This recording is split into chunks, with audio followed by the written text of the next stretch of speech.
Hello Tan, kumusta? So, end of March na and na-realize din ako na wala pa ko entry sa March, no? So, quick update lang ni sa garden. Okay, ari una. So, ang grass seeds na mong gisow is murag palpak. Wala siya mo tubo. Ang old batch nga gigamit na ko last year ni tubo siya, no, so okay siya, mabagaran na siya. Pero ang new batch nagi overseed na ako, wala. So amo na lang siguro ning i-turf next year. Turf is kanang pre-grown na grass na hinluan ni tanan unya ilay na lang. So puhon og nanay budget harita. So mo ni ang ornamental side. So na pantamnan pa na siya flowering annuals din ha. Dere mga seedlings, mga flowers sa nila. So kana mga lettuce sobra na siya, katupitong niya. Mga sunflowers anhin na siya. And din kani mga peas ni siya, sweet pea. So kanang nasa upat sa likod ako ng pakatayon para bunga, kani para salad, pea shoots. So putlan rin ng mga tumoy na sagol sa salad. Dinhi sulay kog potato, so kani potato na siya, tatas. Kani mga cabbage, kani root crops ni diri, beetroot na pwede sad ma-harvest ang dahon for salads.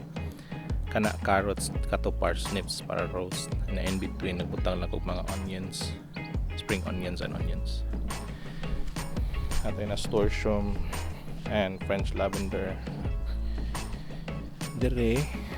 So kanina box pak choy na siya, so kada or petchay kada umature ma-harvestan kani dire salads or lettuce for leaves. So dili ni siya tangtangon ug ready na magtangtang na tag mga dahon aron dili siya sayang. Dire kani spinach ni siya, so dahon ra sa harvest, so nana og ready na yan. Ako ipang cabbage dito nya ipang insert na lettuce at very ornamental. So rose nya nagbutan lang ko herbs dire. So this is rosemary para og mag roast. Kani siya apple ni siya na dili mo dako, kani o kaila ni hinatag ni, kani rose put ni, and then French lavender, and then naatay mga kale gi-insert. Kato wako ba ko sa tanom dito. Kanina patch kuan siya, sweet chili, corn and aubergine or eggplant. Whereas dire so na ako yung mga kuan diha, garlic, but kani din ani gid ang okra og ang kamatis, tomato. Unya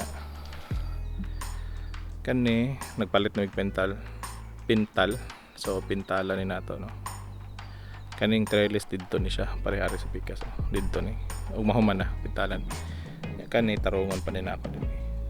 Pangtamnan ni nato mga flowering plants, kanang trellis para na sa kanang kalabasa dito. So diri medyo clutter pag gamay na kay nagsipa ko pahilo na sa mga seedlings. Mo ni akong more working area dinha, tamna na diha once ready na ang mga seedlings, so mahinlo ra na siya. Ano siya, kani magtanong siguro kung mga kangkong din kuhan kita ron ninyo yeah. Mo ni atong mini greenhouse na dito sa patio before atong tanaw na seedlings.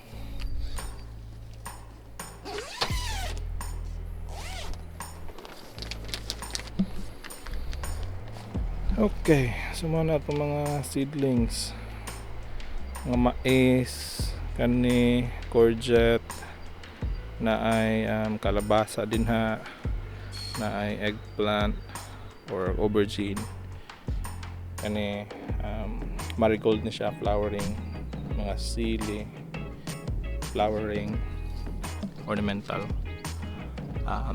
sunflowers ornamental, kani dill ata, dill na siya, herbs, mga uban pang tanom, kana mga potatoes anang nasa sa pots.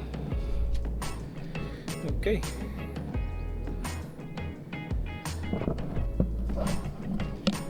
So mao sa to, quick update lang. Next video siguro na ako ugumanan na ako kahilo na pintan. Sige, sunod na po. Salamat sa pagtanaw.